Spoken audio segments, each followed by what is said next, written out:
What's happening, guys, and welcome back to the channel. For today's video, thanks to the team over at Shozy Store, we're going to be checking out the Baiwei Cybertron Commander Optimus Prime. Now, if you would like this or the upcoming KO for the Studio Series 102, then definitely be sure to head down to the links in the description box below.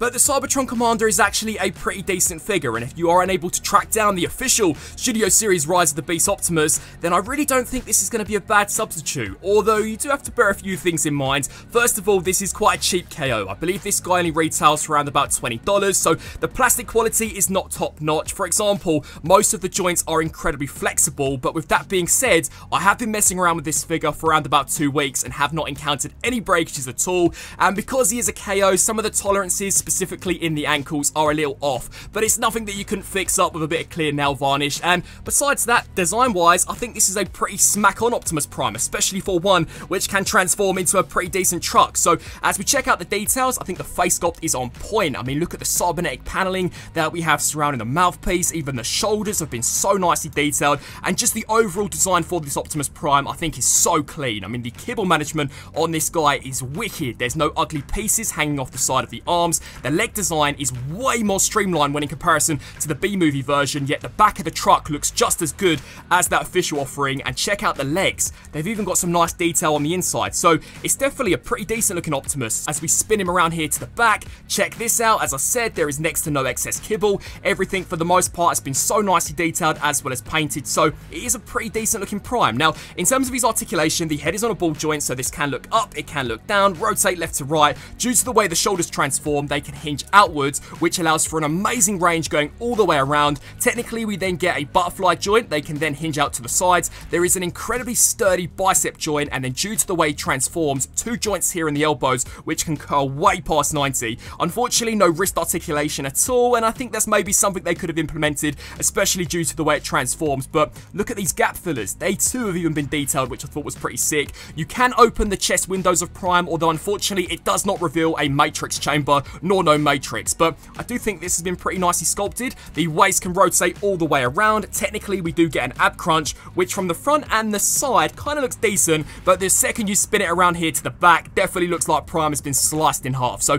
this is definitely more intended for how he transforms than for posability, but if you're clever with your posing, you could definitely pull it off. The hips are amazing because in addition to the actual joint, we get a drop down hinge, which allows for an incredible kick going all the way forward, so that's pretty awesome, and it can even hold its own weight up. So as I mentioned previously, despite the plastic feeling a little flimsy, he definitely can pull off quite a few poses. They'll then kick back roughly to that far, hinge out to the sides, we then get a thigh swivel, 90-degree bend here at the knee, and the ankles are actually superposable, so they can rock backwards, they can rock forwards, tilt side to side, and then rotate all the way around. Overall, definitely a pretty decent Optimus, and as I mentioned previously, if you can't pick up the Studio Series Prime, then this is not a bad figure to look into. Now, as we check out the accessories for Cybertron Commander, in addition to this head sculpt, we also get this version, which I believe is directly taken from the Bumblebee movie Studio Series sculpt. It looks decent, although personally I do find it to be the weaker out of the two. I just think the antennas and the detail on the mouthguard are nowhere near as nice as the other version, but it is an option. If you guys prefer this look, then you can definitely smack it on there. In terms of some firepower, this Prime does include an ion blaster, although unfortunately the grip is super loose. I mean, check this out. It quite literally is swinging around in his hand. So if he was to use this on the battlefield, it's likely that it would swing and fire and blast his own head off. So you definitely are going to again have to whack out the clear nail varnish to strengthen that tab up. And in Rise of the Beast style, he does include his arm cannon, which in the movie kind of transforms out of the forearm. It looks decent, it is a very basic design. I mean, unfortunately, the details are nowhere near as nice as I was hoping, and it is quite weighty. So as you can see, the shoulder joint, unfortunately, cannot kind of hold it up, which sucks. So this is an accessory which, whilst looks cool on paper, unfortunately, practically, I don't really think is the best to display this guy with.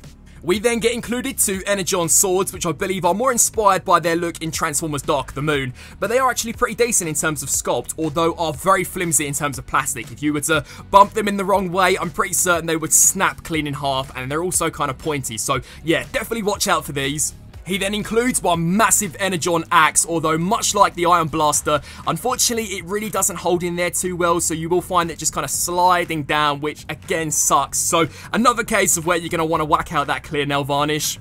And then finally, at least for robot mode, we do get included the holographic Earth that we see Prime kind of deploy out of his forearm in the Bumblebee movie, and I actually think this is awesome. I mean, check out the blue plastic it's been cast in. Really does give you the impression that he's giving a good old talk to B-127 before he sends him on his way. So, accessory-wise, he definitely is packing.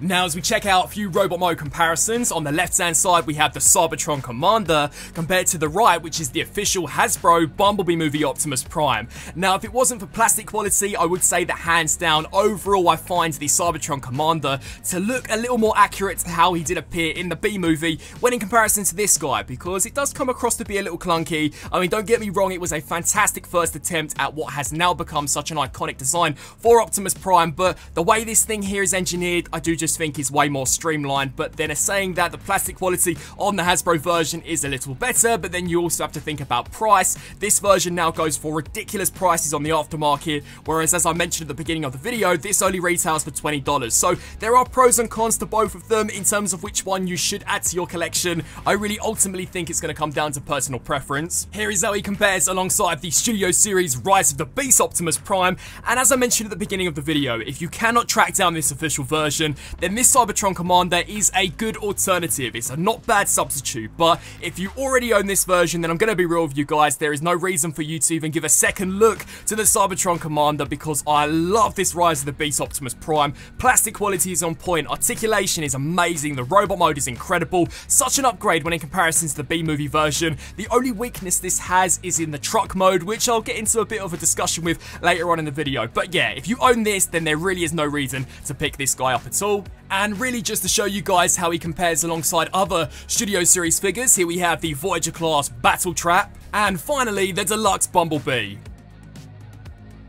Now let's get stuck into this guy's transformation. So the first step is to come here to these forearms, take these panels here, open them all the way out, take the fists, fold these here in, and then snap these back into place. We can then come here to this side and do the same. So again, open up this panel, take the hand, slide it in, snap this piece here into place. Then what you're going to do is take the ab crunch, bring this here forwards just like this, spin around to the back. We're then going to take these pieces and bring these here forwards on both sides. So pull these here all the way to the front. We can then take the butt flap of Prime, flip this here backwards, and then you're going to take these outer skip panels, bring these towards yourselves, and then flip these here upwards. Now I do believe these are die cast, so that's pretty sweet, and as you can see we do have tabs on both of them which should slide into these slots. So line these here up until it does snap into place, spin around here to this side and do the exact same. Now is where you can take this back panel and flip this here all the way forwards. Now this piece, if you wanted to make things a little easier, you could completely remove, although it is not necessary for the transformation. The next step would be to then take the upper part of the torso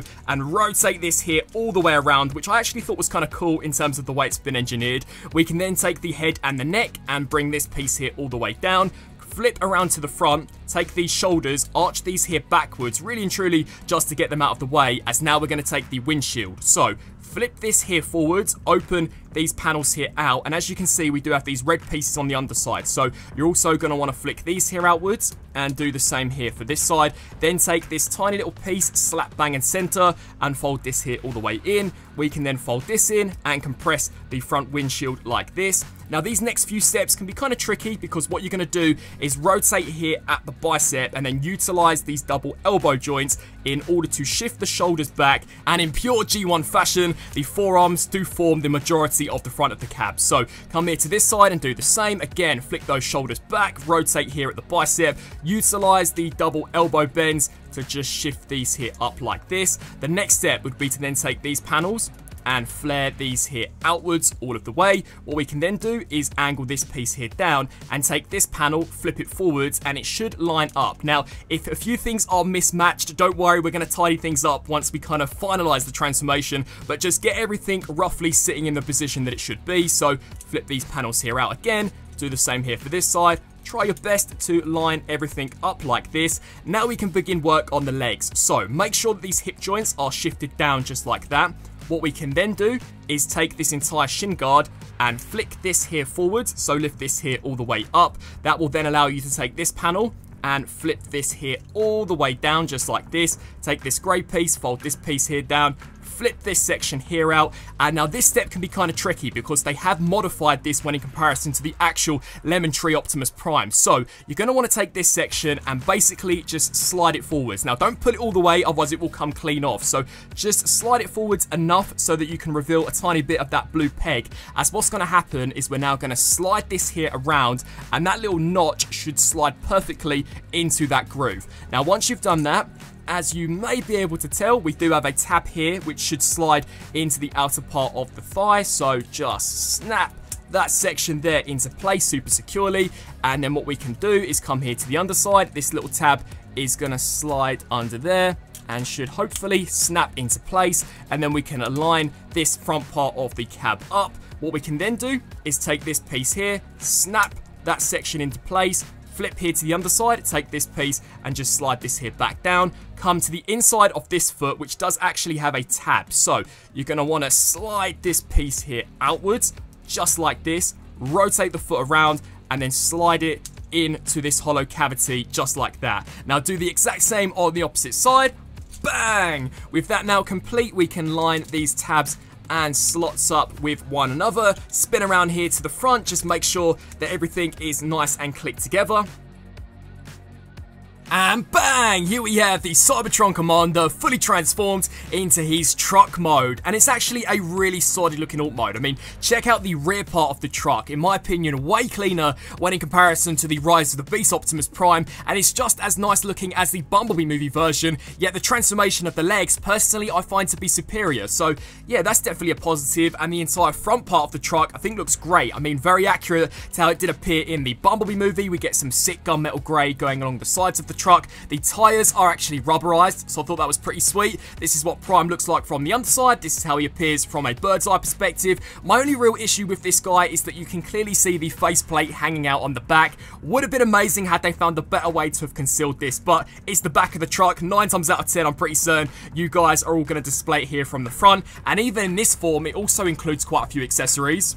So, first up, inspired by his appearance in Rise of the Beasts, we do get this additional bull bar attachment, which I'm going to be real with you guys, I do find to be on the slightly smaller side in comparison to the actual vehicle that we saw in the film, but it's decent. I mean, it's easy to snap on and snap off, and to be fair, it's actually been decked out in some pretty sick metallic silver. So if this is a look that you prefer for your Prime, you want to spice up the traditional G1 cab, then you do have a few options. And then finally, to kind of throw it back to his look in the Bumblebee movie, he does include these 6 Cybertronian wheel covers. Now technically you could also use these in the robot mode, but considering he comes with 6, I thought I'd just showcase them all here in the truck mode. They are very easy to snap on, although are a pain in the ass to snap off, so definitely bear that in mind when installing. And to be fair, I think this guy is decked out in terms of accessories. I mean, he comes with everything that I would want from an Optimus Prime, and when you factor in that he only costs $20, it is kind of crazy. But yeah, these are a nice look. It's cool where you can spice up both the robot and truck mode, so you definitely do have a few options.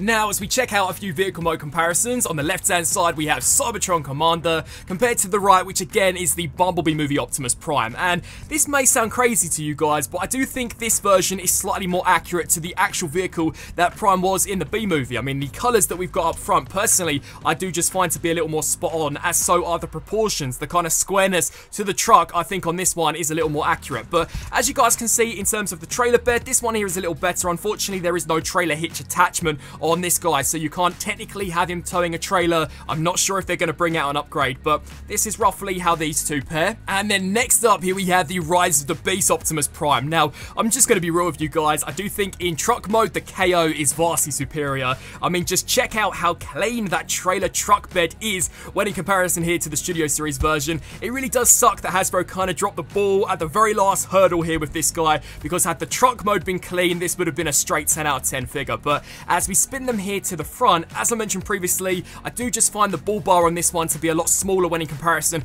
to how it actually looked in the movie. So from the front, if you have the bull bar attached, then the Studio Series version looks better, but overall for a truck, I've got to be honest guys, I do think the Cybertron Commander is a little sleeker. And again, just to give you guys a sense of scale, here is how he pairs alongside the Studio Series Voyager class Battle Trap, and then finally the Deluxe class Bumblebee. So not a massive truck, but in terms of the way it's put together, I definitely think looks pretty decent.